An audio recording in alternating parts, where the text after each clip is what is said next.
Selamat sore Bapak dan Ibu. Kami dari kelas 12 IPA 6 SMA 1 kelas 2 pada sore hari ini ingin mewawancarai tentang panggilan hidup berkeluarga. Kalau boleh tahu, kapan dan berapa lama Bapak dan Ibu berpacaran? Tepatnya itu tahun 2004. Pacaran itu 2 tahun. Kemudian, bagaimana pengalaman Bapak atau Ibu mengenai masa pacaran? Apakah ada dampak positif yang didapatkan dari masa pacaran untuk menjelang suatu pernikahan? Pengalaman waktu pacaran pasti ada senangnya, ada susahnya juga, sama kayak keluarga. Awal-awalnya memang kalau udah pacaran kelihatan yang manis-manisnya aja di depan, yang tunjukin yang baik-baiknya dulu. Jadi kalau pacaran tuh pasti harus bisa menjaga diri satu sama lain, harus saling jujur, harus berkomitmen, harus pokoknya harus setia. Itu yang pertama dalam pacaran. Hal positifnya yang diambil dari situ, kita harus bisa saling menyayangi, menghormati siapa pasangan kita, dan kita harus cari kalau bisa pasangan itu yang seiman. Kalau boleh tahu Pak, apa saja perbedaan dan persamaan saat Bapak Ibu pacaran dengan sudah menikah? Yang pasti persamaannya sangat banyak dari pacaran sampai menikah. Yang pertama itu kita tetap saling menyayangi. Pacaran pun begitu, menikah pun begitu. Yang paling utama kami jaga setelah menikah itu adalah kejujuran. Itu yang kami jaga, dan persamaan disitulah kami. Disitulah yang paling penting dari keluarga ini. Kalau perbedaannya Pak? Kalau perbedaannya memang ketahuan setelah menikah. Waktu pacaran itu betul yang dibilang saya tadi, yang kelihatan manis-manisnya aja. Setelah menikah, perbedaannya ketahuannya dia baru sadar kalau aku itu orangnya emosian. Nah, di situ kelihatan. Kedua, dari pacaran sampai menikah, kalau istri saya kayak gini sama aja, nggak ada perubahan, nggak ada emosinya. Dari pacaran seperti itu, menikah pun seperti itu. Artinya dia nurut sama saya. Keempat, bagaimana komitmen yang dibentuk Bapak Ibu pada masa pacaran hingga sudah menikah? Terima kasih deh. Komitmen kami sama. Waktu kita pacaran juga kita memang mau menikah karena kita memang sayang. Yang pertama, yang kedua, memang dalam hidup ini juga berkeluarga juga. Yang pertama itu adalah punya anak,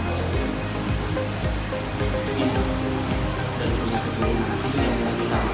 Dan begitu kan Tuhan memberikan itu kepada kami.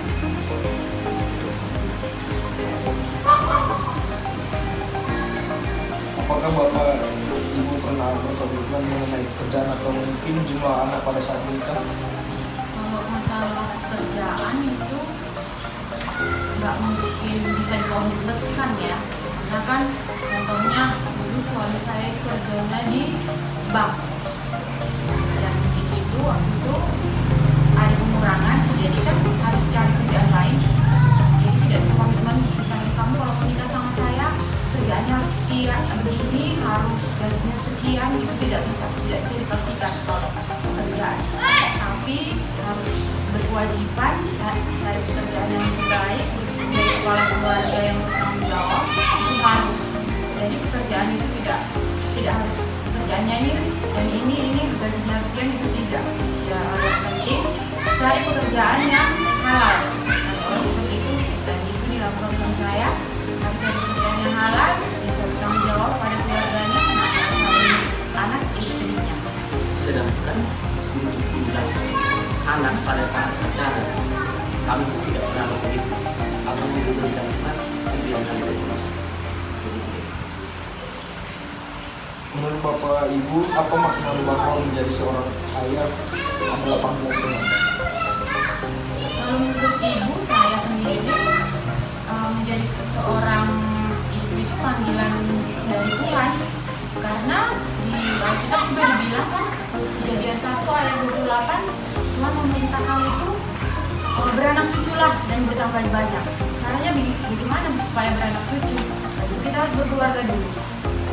Jadi menurut saya itu panggilan dari Tuhan, dan seperti disuruh gitu, beranak cucu, penuhilah bumi, seperti penuhilah bumi ini, seperti burung-burung di udara, seperti ikan-ikan di laut, taklukkanlah itu semua. Tuhan berfirman seperti itu. Sedangkan untuk seorang ayah juga itu sangat panggilan Tuhan itu betul-betul tujuannya sama seperti panggilan istri itu, agar kita punya keturunan. Dan yang paling utama sebagai seorang ayah harus mampu bertanggung jawab menjaga anak dan istri, membawa mereka ke hadapan Tuhan, membawa mereka ke gereja, dan satu akan Tuhan. Itu yang paling utama. Nah, jadi kalau dia panggilan Tuhan sebagai seorang anak, nah jadi kita sebelum tahu panggilan kita sebagai seorang anak itu, kita harus tahu dulu sebenarnya apa itu panggilan Tuhan, apa artinya, apa maknanya gitu kan. Nah, jadi bagi arti dari panggilan Tuhan ini adalah suatu tawaran untuk kita sebagai seorang anak untuk melakukan suatu mandat, suatu tanggung jawab kita, suatu tanggung jawab tugas kita sebagai seorang anak yang sesuai sama kehendak Tuhan. Yang artinya ketika seorang anak itu lahir, pasti itu juga berperan penting dalam satu keluarga yang adanya dua pihak antara istri dan juga suami. Pasti itu juga berperan penting, termasuk dalam memenuhi cinta kasih mereka, cinta kasih keluarga mereka, untuk kita bisa menciptakan keluarga yang harmonis. Kita bisa melengkapi keluarga yang harmonis itu juga itu termasuk panggilan kita sendiri. Makanya kalau ada seorang anak yang lahir di tengah keluarga, itu pasti juga anggota keluarga itu juga pasti merasakan sukacita, pasti merasakan senang, bahagia. Tapi sebaliknya juga, kalau misalnya seorang anak itu sakit, pasti anggota keluarganya yang lain juga pasti merasa sedih. Gimana caranya supaya anaknya sehat, sembuh, berdoa, terus bahkan mencari cara alternatif lainnya dan sebagainya. Itu sih panggilan kita sebagai seorang anak. Kemudian bagaimana sih dasar dari pembentukan suatu keluarga itu? Apa yang menjadi alasan kuat Bapak dan Ibu untuk memutuskan akhirnya berkeluarga? Ya, terima kasih. Dasar paling utama adalah sama-sama saling menyayangi, sama-sama saling mencintai. Yang kedua, tujuannya berkomitmen membentuk keluarga yang jujur, harmonis, dan sesuai dengan firman Tuhan, agar beranak cuculah dan bertambah banyak, berbilang itu tujuan utama sesuai dengan panggilan Tuhan. Itu dasar utama. Kemudian apa saja hal-hal yang sering dilakukan Bapak dan Ibu untuk mewujudkan keluarga yang harmonis tadi? Untuk mewujudkan keluarga yang harmonis itu tidak harus mewah, tidak harus mahal, sederhana aja, cuman mengucapkan selamat pagi, mengucapkan terima kasih kepada pasangannya jika dibantu atau melakukan hal apapun itu, atau saling mendoakan pasangan kita supaya sehat selalu. Itu menurut saya sih sudah mengatakan yang keluarga yang harmonis. Harus saling mengasihi, menyayangi, harus saling menghormati, terutama memberikan contoh yang baik untuk anak-anak. Dan keluarga harmonis itu keluarga yang rukun antara suami istri, antara keluarga kecil, keluarga besar juga harus saling menghargai, harus saling menjaga ego supaya tidak terjadi permasalahan dan tidak terjadi keributan di dalam keluarga. Jadi keluarga itu tetap harmonis. Saya tambah lagi, yang pasti untuk menjaga keharmonisan rumah tangga kita harus saling jujur. Itu yang paling utama di keluarga. Seperti yang bilang tadi, harta itu urusan belakang, itu pemberian Tuhan. Yang kedua, dari pihak suami, dari pihak istri, kita harus saling menjaga, baik orang tuanya, baik orang tua pun, kita harus saling mengisi. Jangan pernah membuka kelemahan seorang istri atau seorang ayah di depan diri, agar harmonisasi itu terjaga dengan baik. Dan sampai hari ini hal itu kami pelihara dengan baik. Kemudian seiring berjalannya waktu, tantangan apa saja yang dihadapi oleh Bapak Ibu dalam berkeluarga dan bagaimana cara mengatasi? Ya, terima kasih. Ini pertama aku jawab. Tantangan itu berat dalam berkeluarga dan sangat banyak. Yang pasti dalam berkeluarga itu tidak ada yang lulus. Setiap hari kita belajar, setiap hari belajar. Hal sepele saja deh bisa bikin buku. Yang paling berat yang saya hadapi sebagai seorang ayah, sebagai seorang suami, istri ini adalah fisiknya lemah. Yang saya hadapi tantangan yang paling berat sih, seperti yang ada tantangan tadi, penyakitnya banyak. Apa yang harus saya lakukan? Saya harus bekerja, cari uang. Saya harus menjaga istri. Saya harus membawa dia berobat. Tapi semuanya tidak terlepas dengan doa kepada Tuhan agar saya mampu menghadapinya. Hanya itu satu-satunya cara, berdoa kepada Tuhan, berikan saya kekuatan untuk menjaga keutuhan keluarga saya. Hanya itu satu-satunya cara untuk menghadapi tantangan ini. Selain Tuhan tidak ada yang akan mampu membuat. Selanjutnya, apakah pendidikan anak dan membawa anak untuk mengenal juga merupakan sebuah panggilan untuk orang tua? Mengapa demikian? Ya, pasti ada. Karena memang sesuai dengan agama kita, agama Kristen, sudah tugas kita menjadi membawa akan itu kepada anak-anak kita, kepada kita. Mereka yang paling pertama takut akan Tuhan. Begitu mereka takut akan Tuhan, tidak bisa dipastikan anak-anak ini nanti akan turut sama orang tua, turut sama keluarga, patuh sama abang-abang yang lain, patuh sama teman-teman yang lain, dan setia kepada Tuhan. Itu dia. Itu juga yang akan membawa anak dan mendekatkan mereka ke gereja.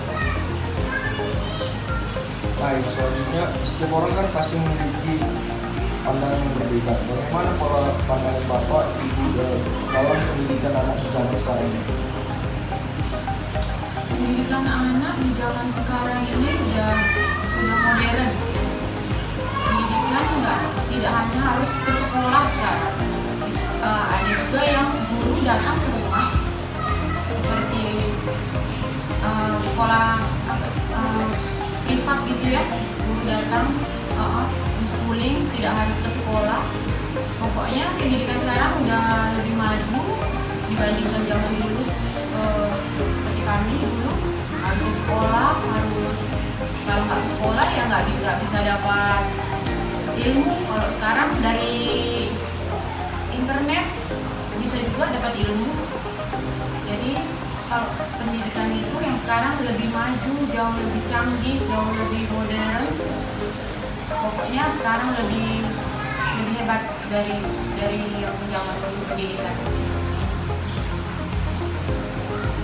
Nah, gaya hidup seperti apa yang Bapak dan Ibu terapkan dalam berkeluarga? Gaya hidup dalam berkeluarga itu yang diterapkan yang tentunya yang sederhana dan semampu kita, semampu orang tua. Jangan lebih besar gaya hidup dari kemampuan kita. Itu tentunya diajarkan sama anak-anak kita, pada anak-anak kami. Jangan dia karena melihat temannya punya handphone, kita jadi berlomba-lomba untuk mencarikan dia punya handphone. Contohnya seperti itu. Jangan dia meminta apapun yang memang tidak sesuai dengan apa kemampuan kita ikutin, meskipun dengan cara berhutang, meminjam kekayaan ini, itu tidak kami lakukan. Apa yang ibunya dan ayahnya ada dan itu kekuatan ayah ibunya, itu yang kami berikan. Seperti itu gaya hidup yang kami terapkan pada anak-anak kami. Selanjutnya, Bagaimana dampak positif dan negatif sosial media yang sedang marak ini dalam situasi keluarga Bapak ini? Jadi dampak positifnya dan negatifnya sangat banyak sebenarnya. Dampak positifnya yang paling utama sangat menunjang percepatan pendidikan. Jadi jangkauan kita jauh lebih luas. Itu dia dampak positifnya, karena semakin maju iptek zaman sekarang, seperti pertanyaan yang pertama tadi, positifnya itu memang betul jauh lebih canggih dan lebih modern, jauh lebih cepat, jauh lebih tanggap. Tapi dampak negatifnya juga banyak deh. Dampak negatifnya anak-anak hanya main handphone, main game segala macam. Kita beli paket, kadang nggak dipakai untuk belajar, tapi tetap main game. Jadi caranya mengatasinya, kami sudah membatasi. Batasi dalam arti, kalau untuk belajar kita sediakan paket. Kalau untuk main-main, paketnya kita stop. Jadi betul-betul negatifnya itu ada, dan itu pasti. Semua anak-anak zaman sekarang ini ada negatifnya. Dengan cara seperti itu, membatasi pembelian paket, membatasi dia bermain game, itu yang kami batasi untuk menjaga sisi negatifnya, karena itu akan menyebabkan saraf dia akan rusak. Itu dia ada. Nah, yang terakhir sebagai penutup wawancara kita sore hari ini, apa saja pesan moral yang Bapak Ibu dapat bagikan kepada keluarga muda ataupun kepada kaum muda khususnya seperti kami?